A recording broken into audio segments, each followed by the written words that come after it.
Y para profundizar un poco más sobre esta lamentable noticia que sale en los principales medios de Venezuela y Latinoamérica, Guardia Costera de Trinidad reconoce que asesinó a niño venezolano que viajaba en una embarcación en Trinidad y Tobago. Vamos a establecer un contacto en vivo con nuestro compañero Grevik Alvarado. Él es periodista venezolano del diario Newsday de Trinidad y Tobago.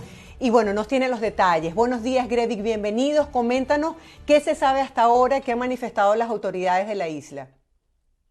Sí, muy buenos días, saludos, Buenos gracias días. por la oportunidad que nos dan a las personas que estamos en Trinidad y Tobago de llevar este tipo de información a nivel internacional, porque lamentablemente es uno de los hechos que lamentamos como venezolanos por la situación de tener que emigrar a otro país, y la situación de los migrantes en Trinidad y Tobago es realmente complicada, como bien lo saben.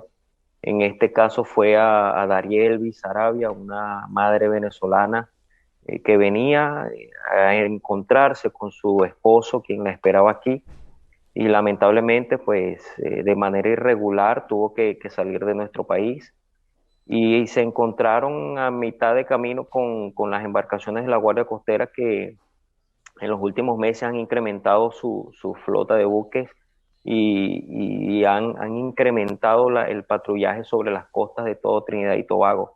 En este momento, pues la situación es muy triste para la comunidad venezolana, para la comunidad latina en general aquí en Trinidad y Tobago. Muchas organizaciones sociales se han pronunciado, tanto trinitenses como venezolanas, y a la espera de más informaciones, porque hasta esta hora un solo comunicado es lo que ha enviado las autoridades de Trinidad y Tobago con respecto a esto.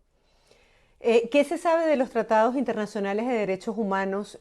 Porque, bueno, tanto Juan Guaidó como Smolansky se han pronunciado al respecto y dicen que esto no debió pasar. Vemos en los medios de comunicación que, por un lado, ellos señalan que la embarcación de venezolanos intentaba evadir la embarcación de la Guardia Costera, que ellos utilizaron todos los protocolos, como por ejemplo la bocina del barco, el reflector, las luces de bengala, pero que tuvieron que hacerlo, entre comillas, en defensa propia porque la embarcación los podía investir. O sea, ¿qué información tienes tú sobre eso, tú que estás allí?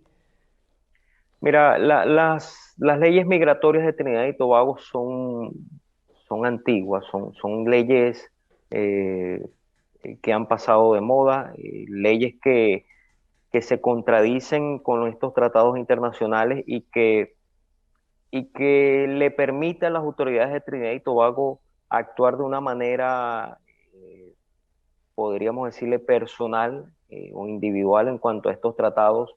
Eh, Ellos envían al mar, a raíz de la gran cantidad de venezolanos que están viniendo de manera irregular, varios buques. De hecho, hay incluso drones patrullando por las aguas, y uno de estos buques tiene botes pequeños, lanchas rápidas, que son precisamente para este tipo de situaciones.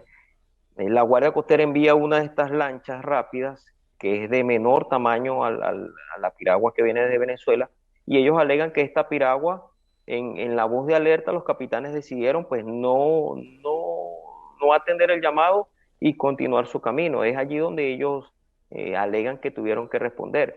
Eh, pues es lamentable y muy triste la forma de responder de ellos, porque ellos disparan sin saber quiénes vienen en el bote.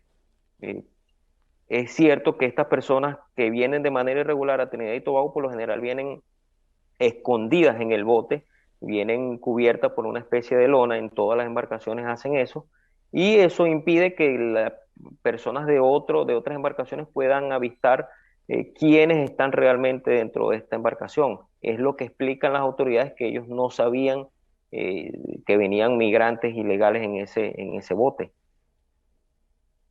Ahora, Daily Estrada, nuestra periodista en Delta Macuro, nos decía que esto es un caso muy común, producto de la migración tan elevada de venezolanos que salen desde Delta Macuro hasta Trinidad y Tobago. Es decir, si una embarcación no hace el llamado al alto, y normalmente ya esto venía ocurriendo, producto de la migración masiva de venezolanos a varias partes, se pudiese llegar a pensar que hay personas escondidas. Háblanos un poco acerca de la migración de venezolanos en la isla, qué tan difícil es que ellos puedan acceder a los documentos, o sea, por qué hay muchas personas que ven como opción salir por esta vía del Tamacuro hasta la isla y cuál es la realidad cuando llegan. Mira, Trinidad y Tobago es un país sumamente difícil para el migrante venezolano, primero por la forma en la que debe llegar a Trinidad y Tobago. No es como ir a Brasil, ir a Colombia, ir a Perú, que te puedes ir vía terrestre. Aquí tienes que atravesar el mar.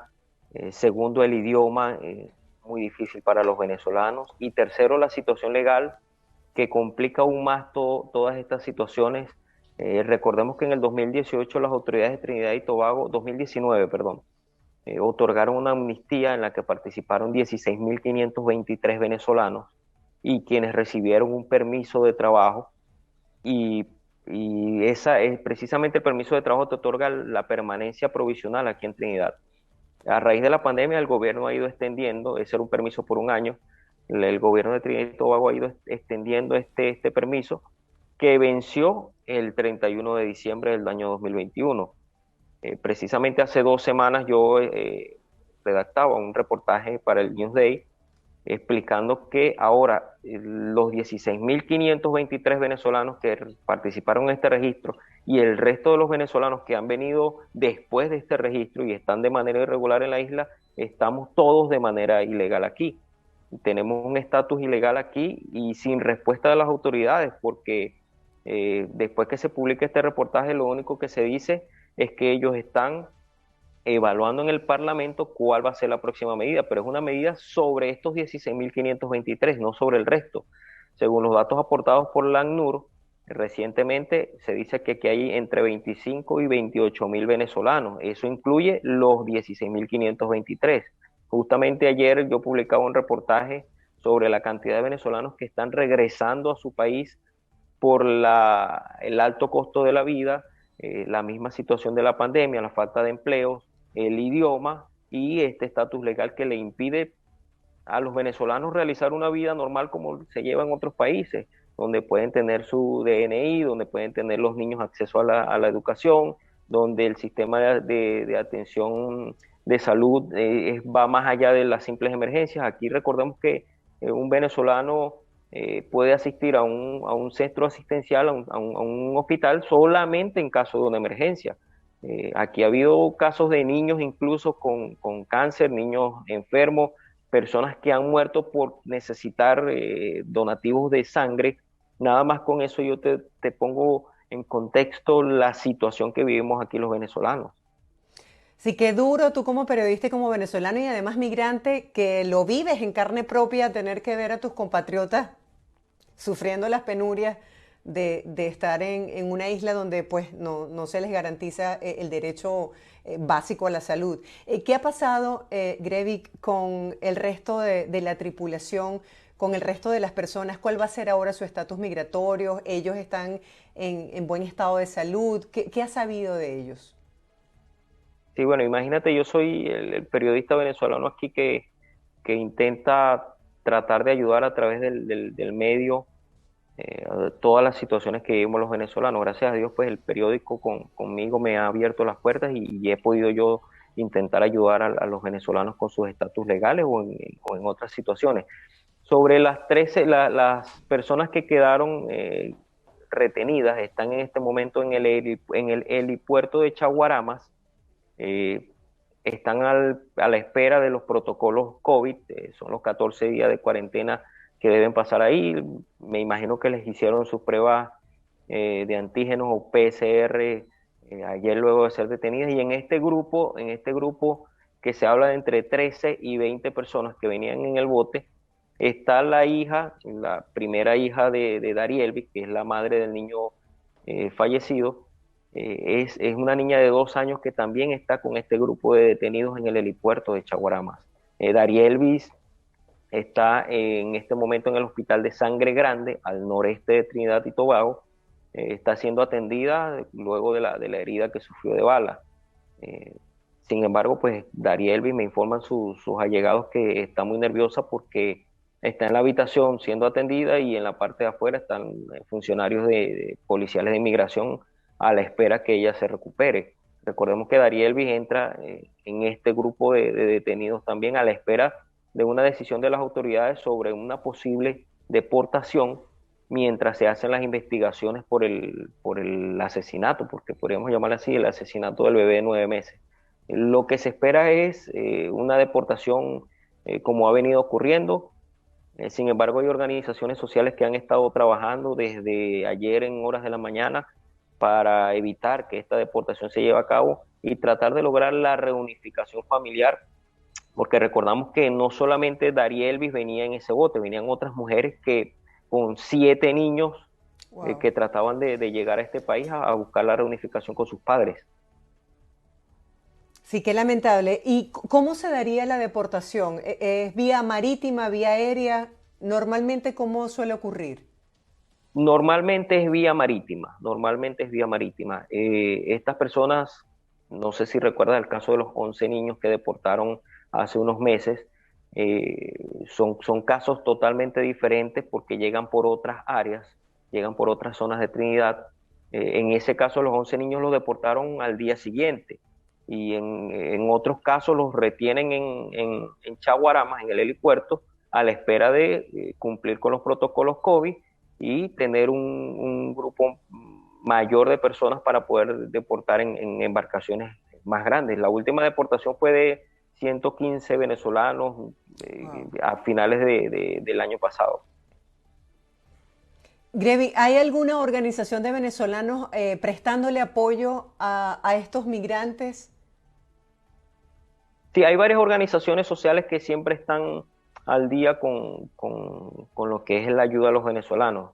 Yo conversaba ayer con Andreina Briceño, que es la directora de La Casita, una ONG ya constituida aquí, que pertenece al Centro Cultural Hispano de aquí de Trinidad y Tobago, y ellos son quienes han estado al frente de este caso, tratando de ayudar al padre y a Daría Elvis en una situación que de verdad es, además de triste, dolorosa, es complicada por el tema legal.